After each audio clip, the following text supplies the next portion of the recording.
অবস্থা দেখো, আমরা পথঘাটের অবস্থা, আমরা বাড়িঘর পর্যন্ত বুড়াইল, পথঘাটও বুড়াইল, আমরা বারোইয়া চাউল ভাত পর্যন্ত আনতাম পারি না, আমরা এই অবস্থা। এখন দেখো খাইলেও চাউলের বস্তা লিয়ে আবার লাগে পড়ি, আমার চাউলের বস্তা বিজিছে, 50 কেজি চাউল আমার বিজিছে, ইয়া হারলত আমরা।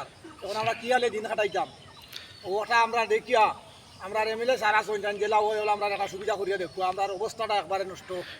একবারে তো বাড়িঘর বুড়াইয়া এই বাড়ি বেটির হরুদা লইয়া আর এক বাড়িকে হামাইজন দেখাও, বাড়িও খানো দেখাও, এই বাড়ির বেটি নাই, বাড়িত নাই চনি ওয়াশ সারা দেখা করে, আমরা সব বুড়াইয়া আমরা সব বাইয়া দিয়ে গিয়া আমরা আমরা এমএলএ এখন আপনার যাতায়াত কতটা কিলা যাতায়াত যে আপনার তো রাস্তা বুড়াই আপনার যাতায়াত কতটা কিলা কিলা বড় কষ্টর উপরে আমরা খোলা গাছ দিয়া বানাইয়া বর্তমানে পারো ইয়ার গরু ছাগল আমরা রুফা খাইলো, ছাগলে মরছে আমার। আচ্ছা, আপনার প্রশাসনের দৃষ্টি আকর্ষণ করিয়া কিছু কইতানি যে আপনার কিছু ফাইতানি বা দৃষ্টি আকর্ষণ করিয়া হইয়ার আমরা কিছু দেখা রেখা হলকুয়া মন্ত্রী দৃষ্টি আকর্ষণ করিয়া হইয়ার আমরা যে তার রাস্তার যে অবস্থা বেহাল অবস্থা, আমরা কিছু খেয়াল করকুয়া, আমরা খুব অসুবিধার মাঝে আছি এই রাস্তার ব্যাপার নিয়ে। গোটা গ্রামবাসীর যে আকুল আবেদন প্রশাসনের দৃষ্টি আকর্ষণ করে, সুতরাং সার্কেল অফিসারের দৃষ্টি আকর্ষণ করে, যেহেতু আমাদের গ্রাম অত্যন্ত পিছিয়ে পড়া গ্রাম, এই গ্রামটা নিচু, সকল দিকে জল এসেই জলাশয় হয়ে গিয়েছে, তাই সুতরাং যে রাস্তা দিয়ে যাতায়াত করার মানুষের অনেক অসুবিধা হচ্ছে, যেতে পারছে না বা রুগীও যেতে পারছে না।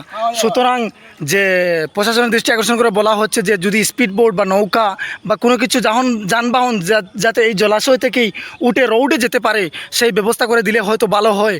সেই জন্য গ্রামবাসীর আকুল আবেদন, যাতে সরকারের দৃষ্টি আকর্ষণ করে বলা হচ্ছে যে আপনারা আমাদের প্রতি নজর রাখুন এবং খেয়াল করুন, আমাদেরকে দেখেন, ওইটা আমরা আবেদন, আর কিছু নাই আমরা। আচ্ছা, গ্রামে কেমন ঘর বাড়ি বুড়াইছে আপনার? তো সারা গ্রাম বুড়াই, 2-4টা পরিবার পরে সব বুড়াই, মানুষের তো একবারে মনে করে সারা ঘর শেষ, ডুবাইয়া সব মাছ গেছে, কিবার হইয়া মাছও গেছে, ঘরও বুড়াইল। আচ্ছা আচ্ছা, এখন আপনার দেখানো কিতা খরচানা যাইতেন না কিতা? খরচানা যাই আর আমরা উপায় নাই করো, কালকে রাতে তো ভাত খাইতে না, এখন যাই আর আমরা দোকান দেখেন বিগত 4-5 দিন ধরে বৃষ্টি হওয়ার ফলে ডেঙ্গার বন্ধের মানুষ যে এই রাস্তা দিয়ে যাওয়ার কোনো সুবিধা পাচ্ছে না, যেতে পারছে না। আজ বাধ্যতা হয়ে জলের মধ্যেই যে খানি অন্বেষণ করার জন্য যাচ্ছে।